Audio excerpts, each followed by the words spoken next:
علیکم ورحمۃ اللہ. سوال ہے کس قسم کے مسلمان پہ کسی امام کی تقلید واجب ہے؟ کوئی واجب نہیں ہے. یہ سوائے گڑنتو شڑنتو ہے قرآن اور حدیث کے اندر مسلمان کے لیے نہیں، بلکہ مسلمان کو پہلے چھوڑ دیتے ہیں. انسانوں کے لیے بھی تقلید نہیں آئی تو کہاں سے آئے گی تقلید؟ اتباع ہے، اطاعت ہے. بندہ نبی علیہ السلام کی اتباع کرے، آپ صلی اللہ علیہ وسلم کی اطاعت کرے، صحابہ کرام کی اطاعت کرے، ائمہ دین کی اطاعت کرے، علماء کتاب و سنت کی اطاعت کرے وغیرہ. اچھا جی، کچھ کون ہیں؟ کچھ مقلد حضرات کہتے ہیں اہل حدیث امام بخاری امام مسلم کے مقلد ہیں رحمہم اللہ تعالی. جھوٹ کہتے ہیں میرے بھائی. وہ جو پاگل بندہ ہوتا ہے نا، پاگل، کبھی کچھ کہتا ہے کبھی کچھ کہتا ہے. مقلدوں کا بھی یہی حال ہے. ایک طرف تو پوری دنیا میں یہ ڈھول پیٹتے ہیں غیر مقلد غیر مقلد غیر مقلد غیر مقلد، پھر ادھر سے ہمیں مقلد بھی کہنا شروع کر دیتے ہیں. تو یہ مینٹل خانے کا کوئی مینٹل ہو وہ اس طرح کہے گا. ایک بندہ ہمیں کہہ رہا ہے کہ جناب تم غیر مقلد ہو، اور پوری دنیا میں ڈھول پیٹا جاتا ہے غیر مقلد ہونے کا. اور بھائی جب ہم غیر مقلد ہمیں کہہ رہے ہو تو ہم امام بخاری مسلم کے مقلد کہاں سے ہوئے؟ تو پہلے تو یہ خود ڈیسائیڈ کر لینا کہ مقلد کا ڈھول پیٹنا ہے یا غیر مقلد کا ڈھول پیٹنا ہے. یہ وہی معاملہ ہے کہ پیغمبروں کو کبھی دشمنان دین دشمنان توحید کہتے، نعوذ باللہ یہ شاعر ہے. اچھا جب دیکھتے نا کہ یہ بھی کام نہیں چل رہا، کیونکہ ان کو خود پتا ہوتا تھا نا کہ یہ شاعر نہیں ہے.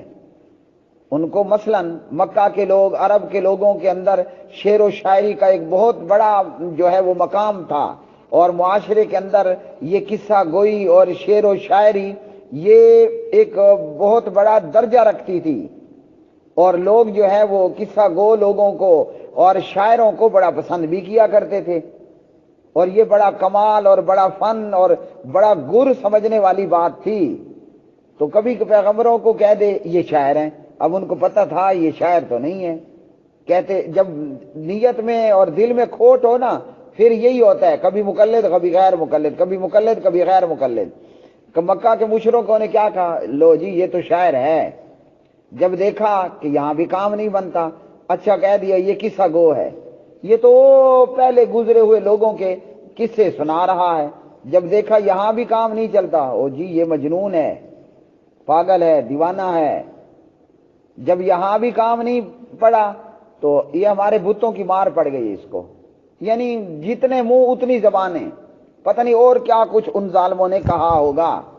ہاں کبھی یہ بھی کہا کہ یہ بادشاہ بننا چاہتا ہے، یہ سردار بننا چاہتا ہے. اس لیے ابو طالب کو کہا اور دیگر ذریعوں سے پیغام بھجوایا، اے محمد صلی اللہ علیہ وسلم اگر تمہیں بادشاہ بننا ہے تو ہم تمہیں سردار بنا دیتے ہیں، اگر تمہیں امیر کبیر عورت سے نکاح کرنا ہے تو ہم تمہاری بڑے خاندان میں بڑے پیسے والی عورت سے نکاح کر دیتے ہیں. ان چولوں نے مختلف چولٹیں ماری. یہی حال ان مقلدوں کا ہے، یہی حال ان مقلدوں کا ہے کہ کبھی جناب اہل حدیث کو کہہ رہے ہیں وہابی ہیں. اچھا یہاں بس نہیں ہوئی، نہیں جی یہ مقلد نہیں ہے غیر مقلد ہیں. جب دیکھا کہ یہاں بھی کام نہیں چلتا تو پکڑ کر امام بخاری مسلم کا مقلد بنا دیا. نہ امام بخاری مسلم ہمارے گھر صبح صبح ناشتہ دینے آیا کرتے تھے. اور بھائی ہم تقلید نہیں کرتے ہیں. جب امام ابو حنیفہ رحمۃ اللہ علیہ کی تقلید نہیں کی تو ہم امام بخاری مسلم کی تقلید کیوں کریں گے؟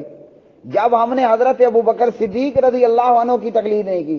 اگر اہل حدیث نے مقلد ہونا ہی تھا، اگر اہل حدیث بھی مقلد بنتا تو چھوڑیے سب کو، ہم ابو بکر صدیق رضی اللہ عنہ کے مقلد بن جاتے. ہاں وہ پیغمبر کہ وہ صحابی جو نبی کے جیتے جی نبی کے مصلی پہ کھڑتے ہیں اور خود نہیں کھڑتے. مرو ابا بکر فلیصلی بالناس، بار بار پیارے نبی نے کہا ابو بکر کو حکم کرو مصلی امامت پہ کھڑے ہو جائے، نبی کے مصلی پہ کھڑے ہو کر امت کو نماز پڑھائے. لوگوں ہم نے مقلد بننا ہوتا تو ہم ابو بکر کے بن جاتے، اگر یہاں نہیں بنے تو کم از کم امام ابو حنیفہ کے بن جاتے، اگر ہم نے مقلد بننا ہوتا تو امام مالک ابن انس کے بن جاتے. بہرحال خلاصہ یہ ہے کہ پہلے تو یہ مقلدین حضرات ڈیسائیڈ کر لینا کہ مقلد مقلد کا ڈھول پیٹنا ہے یا غیر مقلد کی بانسلیاں مارنی ہیں؟ تو جواب اس کا یہ ہے کہ یہ خود کنفیوژن کا شکار ہیں، اور کنفیوژن کا شکار کون ہوتا ہے؟ جو جھوٹا ہو۔ کون ہو؟ جو جھوٹا ہو، جو کذاب ہو، وہی کنفیوژن کا شکار ہوتا ہے۔ اس لیے کبھی کچھ مارے گا تو کبھی کچھ کہے گا۔ اور عدالت کے اندر اگر آپ دیکھیں اور پولیس تھانے کچہری کے اندر دیکھیں، دو بندے اگر کسی جرم میں آئے ہیں، دونوں کو علیحدہ علیحدہ لے کر پوچھتے ہیں۔ کیوں؟ ایک اور بات کہے گا، دوسرا دوسری بات کہے گا، لہذا منٹ کے اندر پولیس چور کو پکڑ لیتی ہے، مجرم کو جو ہے وہ جکڑ لیتی ہے۔ تو کوئی مقلد کہہ رہا ہے یہ غیر مقلد ہیں، کوئی مقلد کہہ رہا ہے یہ مقلد ہیں۔ پہلے خود ڈیسائیڈ کر لو، کسی ایک پیج پر آ جاؤ، پھر ہمارے خلاف ڈول پیٹنا۔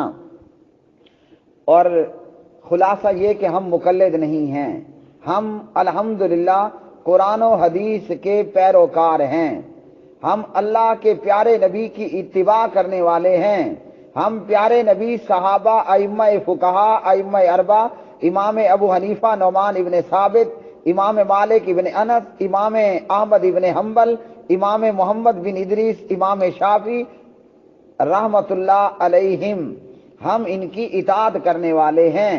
ہم امام بخاری، امام مسلم، امام ابو داود، آگے چلتے جائیے، امام حاکم رحمہم اللہ تعالی، ہم ان کی اطاعت کرنے والے ہیں۔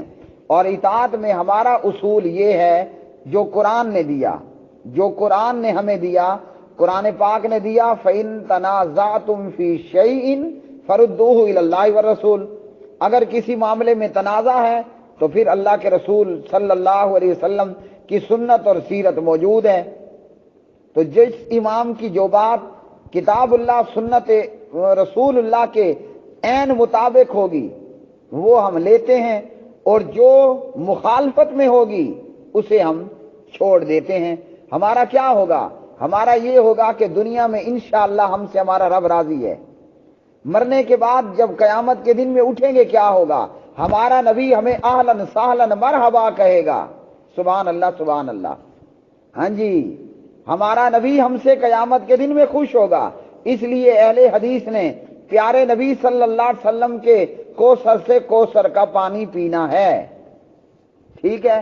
اور مزے کی بات یہ ہے کہ ہم سے ابو بکر بھی خوش ہوگا، عمر بھی خوش، عثمان بھی خوش، علی بھی خوش، معاویہ بھی خوش، رضی اللہ تعالیٰ عنہ مجمعین۔ صرف یہ نہیں، انشاءاللہ ہم سے امام ابو حنیفہ بھی خوش ہوگا، ہم سے امام جعفر بھی خوش ہوگا۔ کیوں؟ ہم نے وہی کیا جو ائمہ دین نے ہمیں بتایا۔ اقد الجید کے اندر امام نعمان بن ثابت، امام ابو حنیفہ رحمت اللہ علیہ تعالی کیا فرماتے ہیں؟ اذا جاء الحدیث الرسول اللہ صلی اللہ علیہ وسلم فعلى الراس والعین اذا صح الحدیث فهو مذهبی۔ تو امام صاحب نے ہمیں خود حدیث کی پیروی کا درس دیا۔ جس راہ پہ ائمہ دین ہمیں لگا کر گئے ہم اس راہ پہ چل رہے ہیں۔ جس راہ پہ مقلدوں کا ٹولہ جا رہا ہے، یہ کون سا راہ ہے پتہ ہے؟ یہ وہ راہ ہے کہ ابن ماجہ اور مسند احمد کے مطابق نبی علیہ السلام نے سیدھی لکیر ماری۔ اس سیدھی لکیر کو کہا ان ھذا صراطی مستقیمہ، اس سیدھی لکیر پہ ہے اہل حدیث۔ اس کے دائیں بائیں دو دو لکیریں مار دیں، ان دو دو دائیں بائیں لکیروں پر دو ادھر دو ادھر، دو لیفٹ میں دو رائٹ میں ہیں جی۔ ان دونوں راہوں پہ کون ہیں؟ مقلدین ہیں۔ وہ راستے کہاں کو جاتے ہیں؟ سیدھا جہنم کو جاتے ہیں۔